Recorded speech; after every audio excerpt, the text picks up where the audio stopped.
নমস্কাৰ বন্ধু বান্ধৱীসকল, আহকচোন আমি ঔটেঙা আৰু মাছৰ এখন আঞ্জা বনাওঁ। এয়া মাছ লৈছোঁ, এয়া ঔটেঙা সৰু সৰুকৈ কাটি লৈছোঁ। এয়া আমি মাছখিনি ভাজিম, তেল দিলোঁ কেৰাহীত।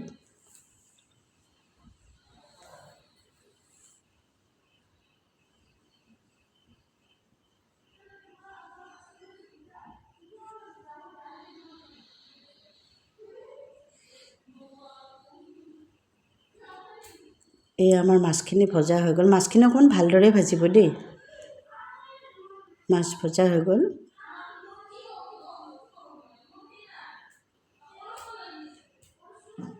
মাছ ভাজি থাকোঁতে আমি ঔটেঙাখিনি বইল হ'বলৈ দিছিলোঁ প্ৰেছাৰ কুকাৰত। তাতে 2টা আলু দি দিছোঁ। এই ঔটেঙা বইল হৈ গ'ল। ইয়াত আমি অকণমান পাঁচফোৰণ আৰু শুকান জলকীয়া দিছোঁ। অকণমান পিঁয়াজ দিলোঁ। এতিয়া আমি ঔখিনি অকণমান পিটিকি ল'ম। অলপ আলু বইল হ'ব দিছিলোঁ 2-3টা, সেই আলুখিনিও পিটিকি ল'ম আমি। ঔখিনি পিটিকা হৈ গ'ল, পানীৰ সৈতে দিলোঁ।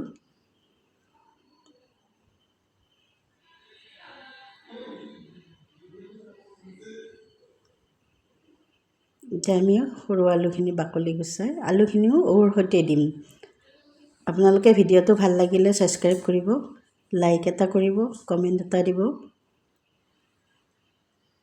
এয়া আমি আলুখিনিও তলত দি দিম। আলুখিনি গুৰি কৰি ল'ব অকণমান হাতেৰে পিটিকি পেলাই।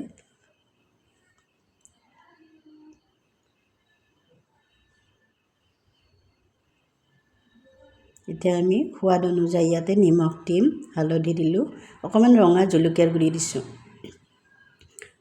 ঔটেঙাৰ আঞ্জাত অৱশ্যে বেছি মছলা নালাগে। এই আমি অকণমান কণ বিলাহী লৈছোঁ, কাৰণ ঔটেঙাটোৰ আজি বেছি মিঠা টাইপৰ। সেইকাৰণে অকণমান কণ বিলাহী পিটিকি পেলাই দিম ইয়াতে। আমাৰ আঞ্জাটো ইমান ধুনীয়াকৈ উতলি আছে চাওকচোন। এয়া কণ বিলাহী দি দিলোঁ, বেছি দিয়া নাই কিন্তু অলপ দিছোঁ। ঢাকনিখন মাৰি দিলোঁ।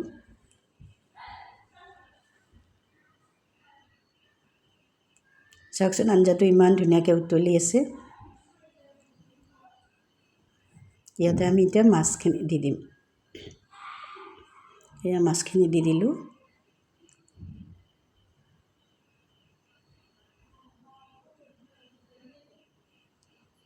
এয়া আমাৰ আঞ্জা হৈ গ'ল। চাওকচোন ঔটেঙা আৰু মাছৰ আঞ্জা কি ধুনীয়াকৈ কালাৰ হৈছে।